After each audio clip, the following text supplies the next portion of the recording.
Happy Mother's Day for all those who celebrate it. Today's case is a tragic story of a mother who made a devastating decision that some said was the right thing to do, while others called her a monster. Carol Carr's two sons lived in a nursing home suffering from an incurable disease that left them without the ability to fully think, walk, and talk. On her final visit, Carol decided that the only way to spare her sons was at the end of a gun. Carol Carr, A Mother's Mercy. The trip to the Sunbridge Care and Rehabilitation Nursing Home in Hampton, Georgia, wasn't Carol Carr's first visit that week.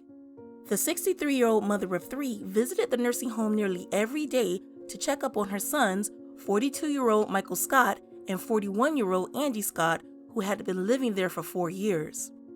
The brothers had become bedridden and lost their ability to walk, talk, or take care of themselves due to being in the final stages of Huntington's disease.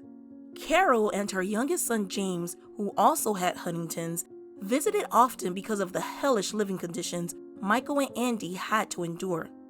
They constantly had wet sheets because the nursing home staff never changed them. And so the brothers, who shared a room, had to lie in urine-soaked sheets until either their mother or brother came to visit. The brothers also suffered from bed sores.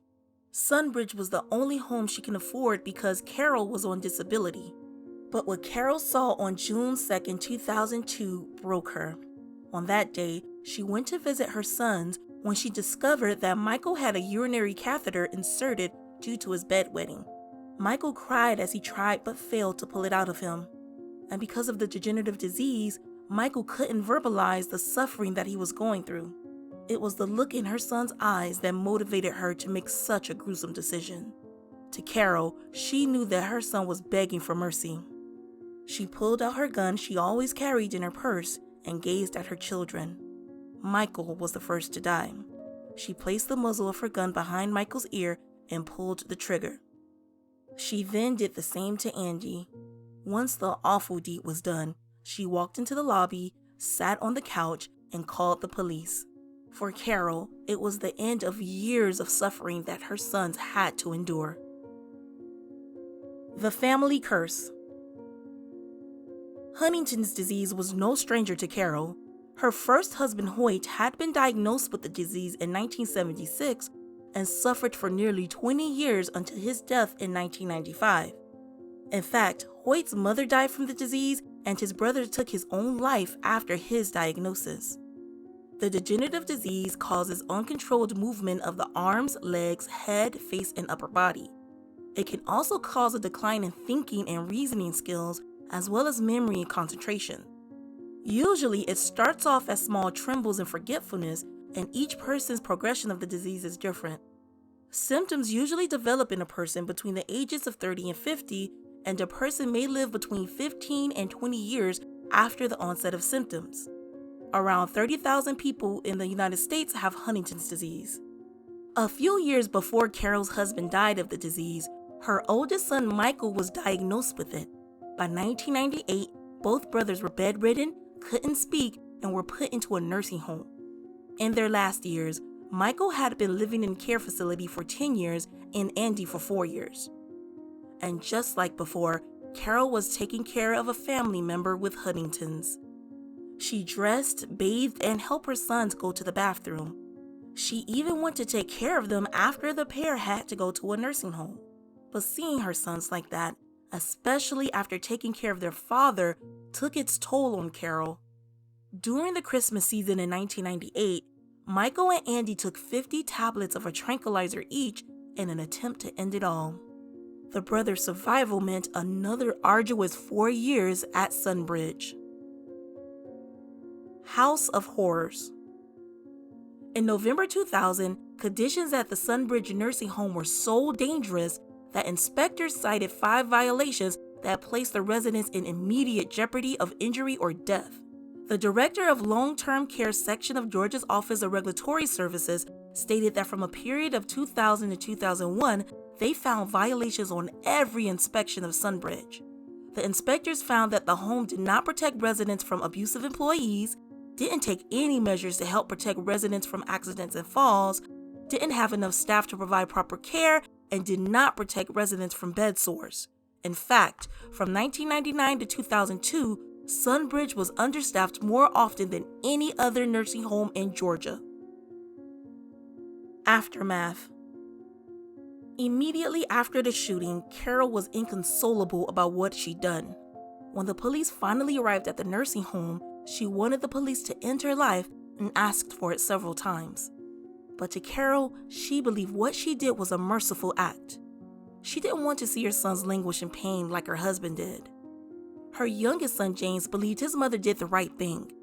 To James, his entire family had suffered because of the family curse, and he believed that all charges against Carol should be dropped.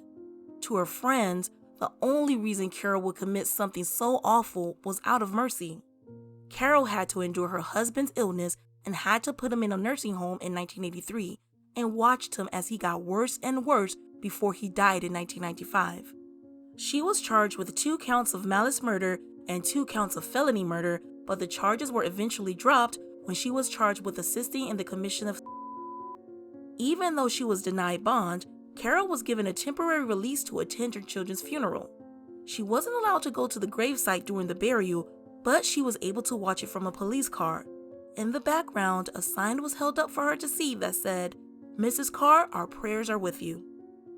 During her hearing, friends, family, and strangers stood outside the courthouse in support. To folks in their town, Carol had suffered enough and she should be let go. Just as there were those who supported Carol, there were those who were worried about leniency. Representatives of the disabled persons advocacy group Not Dead Yet also protested at the courthouse. They feared that if Carol was given leniency, then it would lead to more killings of the disabled in the guise of mercy. In January 2003, Carol pled guilty to and was convicted of 2 counts of assisting with the commission of and was sentenced to 5 years in prison.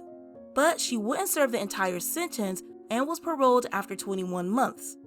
Parole board member Mike Light said that she was paroled because Carol had punished herself more than the prison system ever could. But there were conditions to her parole. For one, she could no longer live with her youngest son James, who also suffered from Huntington's. And she couldn't be his caretaker once the disease progressed. The Carol Carr case became international news and put a spotlight on assisted. When asked about the subject, Carol said, "They won't let an animal suffer, they're put to sleep. But there's no money about keeping animals alive. It's all about money, money, money." To Carol, a person should be able to decide whether or not they want to continue on with life, especially if they're suffering. Unfortunately for Carol, tragedy struck one more time when her youngest son James died from Huntington's disease on March 27, 2011. As of the making of this video, Carol is still alive. Thank you for watching the Twin Files. If you were Carol, what would you have done? Tell us in the comments section. And if you like this video, please like and subscribe.